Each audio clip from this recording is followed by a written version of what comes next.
जी भैया बनो, अभी हम लोग प्रेम माधुरी पाठ का छठा खंड आज पढ़ रहे हैं। पांचवें में हम पढ़े कि उद्धव जी को गोपियों ने स्पष्ट कह दिया कि यहाँ आपकी कोई आवश्यकता नहीं है, क्योंकि यहाँ तो सब प्रेम रस में डूबे हैं, कृष्ण के प्रेम रस में डूबे हैं। आपके निर्गुण ज्ञान का उपदेश यहाँ कोई सुनने वाली नहीं है। और इस नाते उद्धव जी विवश लाचार होकर और वापस हो जाते हैं। समय बीतता चला जाता है, बसंत का आगमन हो गया और बसंत ने अपना मनमोहक जादू पूरे ब्रजमंडल पर, प्रकृति में, संपूर्ण वातावरण में बिखेर दिया है। लेकिन ऐसे बसंत के आगमन पर कृष्ण आज मथुरा चले गए, आज गोपियों के पास नहीं है। उनका विरह गोपियों को खटकता है। इस खंड में इसी का वर्णन है। आइए पढ़ते हैं। सखी आयो बसंत ऋतु न कुकंता, चहूँ दिशि फूली रही सरसों, बर शीतल मंद सुगंध समीरा, शतावन हार भयो गरसों। अब सुंदर सामरो नंद किशोर, कहे हरिचंद गयो घर सो। बरसों को बिताय दियो, परसों को बिताय दियो बरसों, तरसों कब पाय पिया परसों। वियोगावस्था का उच्चतम स्वरूप गोपियों का इस खंड में कवि ने लिखा है। एक गोपी अपने सहेली से कहती है कि बसंत का आगमन हो गया है, इसलिए कहती है कि सखी आयो, आ गया कौन? तो ऋतून को कंत बसंत आयो। गोपी अपने सखी से कहती है, सखी ऋतून को कंत, ऋतुओं का राजा, बसंत को ऋतुराज कहते हैं। ऐसे ऋतुओं का राजा बसंत आ गया है। और देखो ना, चारों तरफ वातावरण में फूल खिले हुए हैं, पीले पीले फूल जो खिले हैं वो वातावरण को कितना मनमोहक कर दिए हैं। इस प्रकार उस बसंत के आगमन की सूचना एक गोपी अपने सखी को देती है।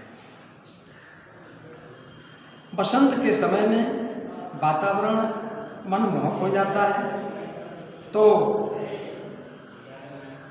आसमान साफ है, धरती भी गंधयुक्त है, हवा शीतल है। तो गोपी कहती है कि बर शीतल मंद सुगंध समीर, जो यह शीतल मंद सुगंध, वो जो समीर है, यह हवा की विशेषता है। शीतलता, मंद मंद बहना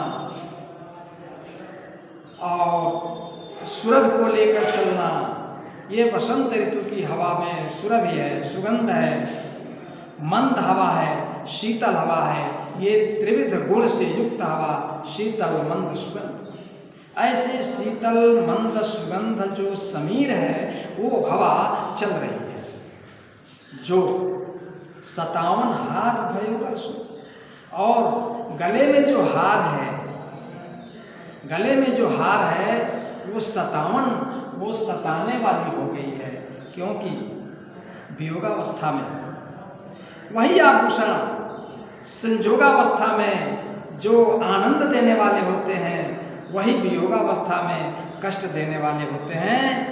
तो गोपी आज वियोगावस्था में है, क्योंकि उसके प्रियतम, उसके प्रिय कृष्णा उसके पास नहीं है, इसलिए उसके गले का हार भी उसको सता रहा है। यह भाव कहने का। फिर कहती है, अब सुंदर सामरो नंद किशोर, कहे हरिचंद गयो घर सो। हरिश्चंद्र जी कहते हैं कि गोपी कहती है कि वो सुंदर, वो सांवरो श्याम रंग वाले, वे नंद किशोर, नंद के लाल। ऐसे विशेषण आ गया सुंदर, श्याम, नंद के लाल, अर्थात कृष्ण गयो घर सो, जब घर से गए तो कुछ कहा गया। क्योंकि जब व्यक्ति घर से जाता है तो घर वाले पूछते हैं कब लौटेंगे, तो वो एक समय बता देता है कि मैं फला समय तक लौटूंगा। कृष्ण जब घर से जा रहे थे मथुरा को, तो गोपियों ने कृष्ण से भी पूछा था कि आप कब लौटेंगे, तो कृष्ण ने उत्तर दिया था परसों लौटूंगा, परसों। तो गोपियों के मन में यह था कि कृष्ण तो परसों लौट आएंगे, इसलिए जो अवधि कृष्ण ने दिया था उस अवधि तक तो गोपियां इंतजार में, प्रतीक्षा में थीं। लेकिन अवधि के पश्चात वे अधीर हो गईं और इस प्रकार परसों को बिताए दियो वर्षों। कृष्ण तो मथुरा में वर्षों, कई वर्षों बिता दिए, जबकि कहकर गए थे परसों लौट आऊंगा। इसलिए गोपी ने उल्लेख किया कि परसों को बिताए दियो वर्षों, कि परसों आने के लिए कहा था कृष्ण ने, लेकिन वो तो वर्षों बीत गए और नहीं आ पाए। इस प्रकार तरसों कब पाए पिया परसों, इसलिए वह गोपी भाव व्यक्त करती है अपने अंतर मन की भाव कि पाए पिया का पैर परसों स्पर्श करने के लिए मैं तरस रही हूँ। पिया मतलब कृष्ण, कृष्ण का पैर स्पर्श करने के लिए मैं तरस रही हूँ।